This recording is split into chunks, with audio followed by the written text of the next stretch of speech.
inclináis ante la letra de la ley y violáis el corazón de la ley. Justicia, misericordia, buena fe.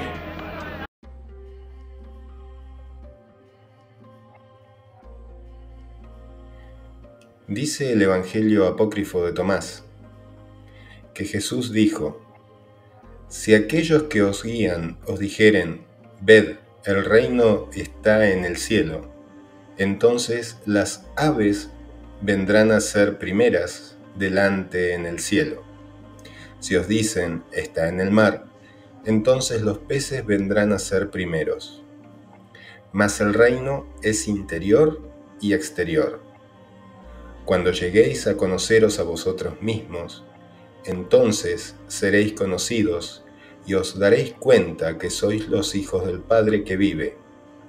Si no os conocéis a vosotros mismos, entonces vivís en pobreza y sois pobreza. Coincide este versículo del Evangelio de Tomás con el Deuteronomio, capítulo 30, del 11 al 15, en el que habla más o menos de que el reino de Dios no está en el cielo, ni tampoco del otro lado del mar, como para que la gente pregunte quién ascenderá al cielo para traernos al reino, o quién cruzará la mar para traérnoslo y decirnos cómo hacer para cumplir.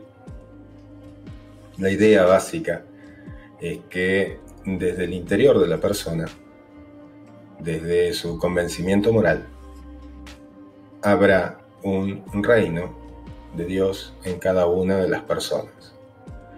Esto es prueba, primero, de que la salvación es individual y no grupal, lo que deja fuera a las iglesias y a la costumbre de forzar a la gente a cumplir, y también que el cristianismo no deroga las leyes de Moisés. También en el Evangelio de Tomás se refiere de que Jesús dijo: el reino de Dios está dentro de ti y a tu alrededor, no en edificios de madera y piedra. Corta un trozo de madera y ahí estaré. Levanta una piedra y me encontrarás. Quien descubra el significado de estas palabras no experimentará la muerte.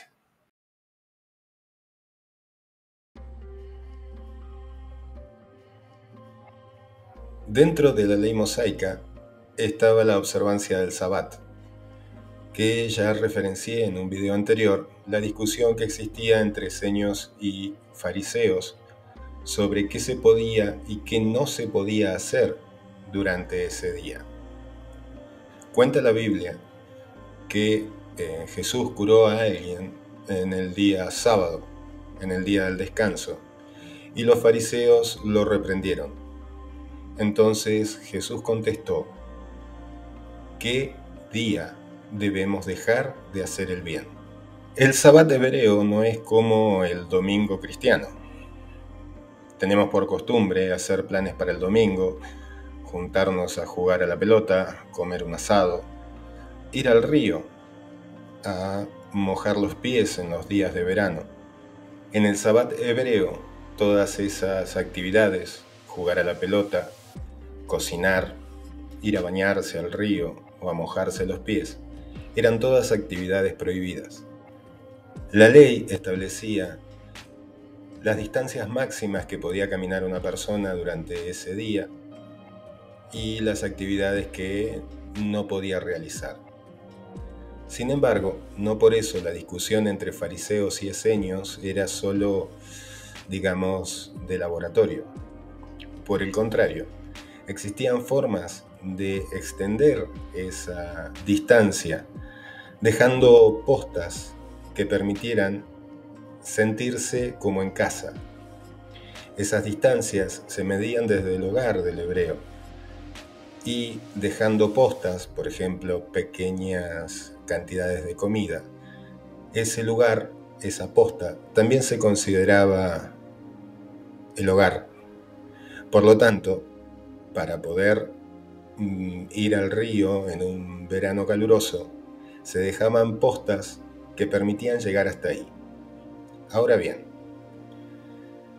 Si habías hecho todo ese trabajo el día anterior al Sabbat para poder ir al río y mojarte los pies, estando en el río, ¿no salvarías la vida de una persona que se está ahogando?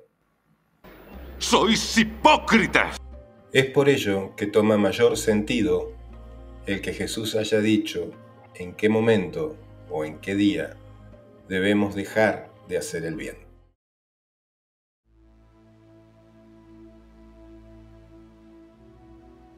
Valga una aclaración. En el léxico de Jesús, pecado y delito son la misma cosa, en tanto implican la violación de la ley. Y el pecado puede ser cometido por acción, por omisión o por pensamiento. Si tomamos, por ejemplo, el no matarás, implica en la letra de la ley una acción. Eso nos lleva a una discusión similar a la que se daba con la actio legis aquilia del derecho romano. ¿Qué pasaba cuando yo no mataba a alguien, pero sí lo dejaba morir? Aunque la actio legis aquilia se refería al daño ocasionado a cosas, entre las que podía haber personas humanas reducidas a situación de esclavitud, la discusión sería exactamente la misma. ¿Cumplo la ley al no matar? ¿Incumplo la ley si dejo morir de hambre a una persona? Allí entran a jugar los conceptos de acción y omisión. Se peca o delinque por omisión cuando no se hace lo que se debe hacer. Y se peca o delinque por acción cuando se hace lo que no se debería hacer.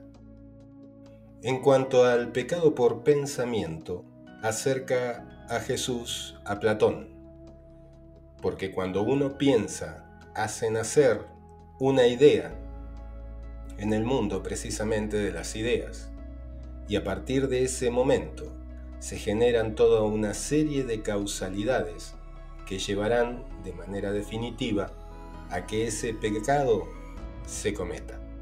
Tomemos como ejemplo el no desearás a la mujer de tu prójimo. Supongamos que un varón incumple este mandamiento estando casado. Supongamos que, para no caer en adulterio, repudia a su mujer, amparado por la interpretación de Akiva, para quedar en libertad y no cometer adulterio al estar con esa mujer. El hombre pensará: no he cometido pecado, porque cuando he estado con esta mujer, ya estaba divorciado. ¿Pero estabas divorciado cuando la deseaste?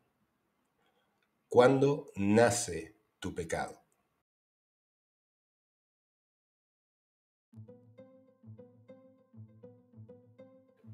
La conspiración en contra de Jesús se inicia precisamente cuando éste comienza con sus enseñanzas. Uno de los pasajes más importantes o donde se denota esta conspiración es cuando, pagando los impuestos, se le pregunta a Jesús si se debe o no pagar los tributos al César. Él responde: al César lo que es del César y a Dios lo que es de Dios. Lo cierto es que esa pregunta es un pierde-pierde.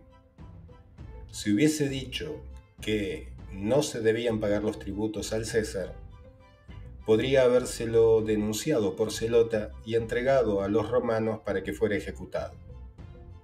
Si decía que había que pagar los impuestos, el pueblo hebreo se alzaría en su contra y probablemente lo lapidaría por traidor. Siempre me lo explicaron, y probablemente a ustedes también, como que Jesús distribuía el poder terreno del poder espiritual.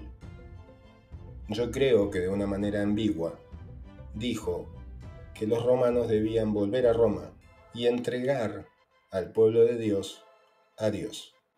Esa división entre el poder terrenal y espiritual ya venía dado de tiempos de Moisés, donde Moisés era el encargado del poder terrenal y Aarón del poder espiritual.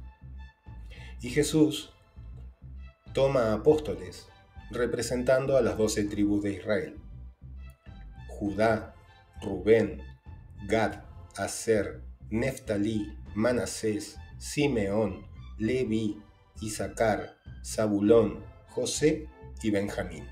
Aunque en la organización de Jesús nos falta una parte. ¿Quién ejercía el papel de Aarón en la organización de Jesús? Sobre ese tema hablaré en el video siguiente.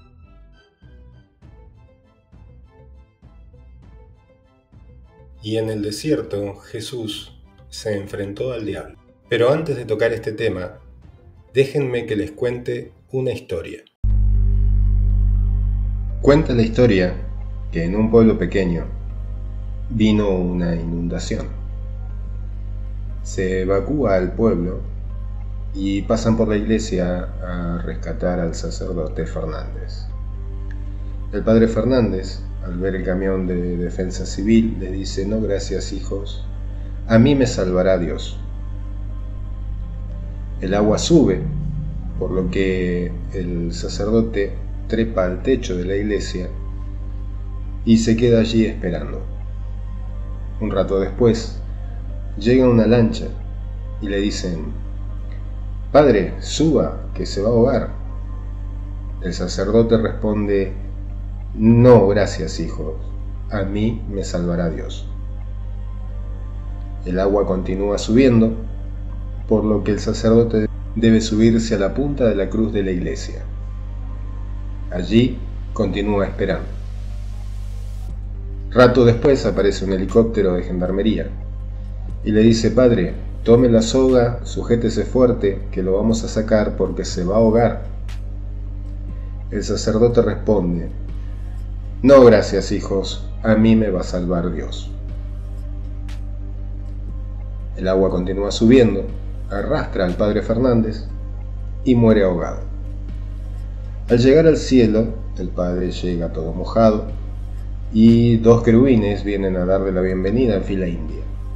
Al primero le mete un cross de derecha que lo hace desaparecer entre las nubes. El segundo, al ver la actitud del padre Fernández, intenta girar en su vuelo para alejarse, y el padre Fernández, en una carrera corta, lo emboca con un voleo de derecha que lo hace pasar por arriba de las puertas del cielo, al estilo del mejor penal de rugby pateado en el cielo hasta el día de la fecha. San Pedro, que estaba en la puerta, le dice: Fernández, ¿qué pasa? ¿Qué me pasa? ¿Qué me pasa? Lo agarra de la solapa de la túnica y lo estampilla contra la pared del cielo. Y le dice: yo no te voy a explicar qué me pasa, a mí que me venga a ver el jefe. Dios, que estaba en ese momento sentado a la mesa y le había caído el segundo querubín en el medio del plato de sopa, va hasta la puerta porque el querubín le llegó a decir: puerta Fernández. Aparece en la puerta y le dice: Fernández, ¿qué pasa? Entonces se da vuelta Fernández y le dice: yo, que siempre creí en vos, que promulgué tu palabra, que nunca violé mis votos y me dejaste morir ahogado. Y Dios responde: a ver, cabeza de termo, te mandé el camión de defensa civil, te mandé una lancha, un helicóptero de gendarmería. ¿Qué más querías? Este chiste me lo contó un sacerdote cuando le pregunté por qué no aparecía Dios y solucionaba los problemas del mundo. El padre Antonio, con este pequeño cuento, quiso demostrarme o hacerme entender de que Dios no actúa como la mayoría de nosotros esperamos, que no puede actuar por encima de la voluntad humana, el libre albedrío. De esta manera, también entendí que su enemigo actuaría del mismo modo, y de esa manera releí el pasaje de Jesús en el desierto. Si uno presta atención a las tentaciones a las que es sometido Jesús en el desierto, observa que dos son típicas de una persona común. Si alguien apareciera hoy y nos dijera que es el Mesías, le pediríamos milagros como que saltara de un puente y los ángeles impidieran su muerte, o que transformara en pan la piedra para no morir de hambre. La tercera tentación, adórame un segundo y tu imperio se extenderá hasta donde alcanzan tus ojos, podía hacerlo solo una persona en especial, un representante del Imperio Romano. Y si nos ponemos quisquillosos, podemos decir que Jesús rechazó la oferta del imperio. ¿Pero hicieron lo mismo los padres de la Iglesia? Tan grande era su imperio que se dieron el gusto de dividirlo en dos: católicos y protestantes. Y así, al regresar a sus apóstoles, Jesús les dijo: «Creen ustedes que vine a traerles paz, pero no es así. En una casa en que habiten 5, 3 se enfrentarán a 2 y 2 se enfrentarán a 3. El padre contra el hijo, la hija contra la madre». Y para rematar, en los tiempos que vienen, el que no tenga una espada, que venda su manto y se compre una. Así, cuando por fin ingresa triunfal en Jerusalén, seguido por un gran número de personas, ya sabía que su suerte estaba echada.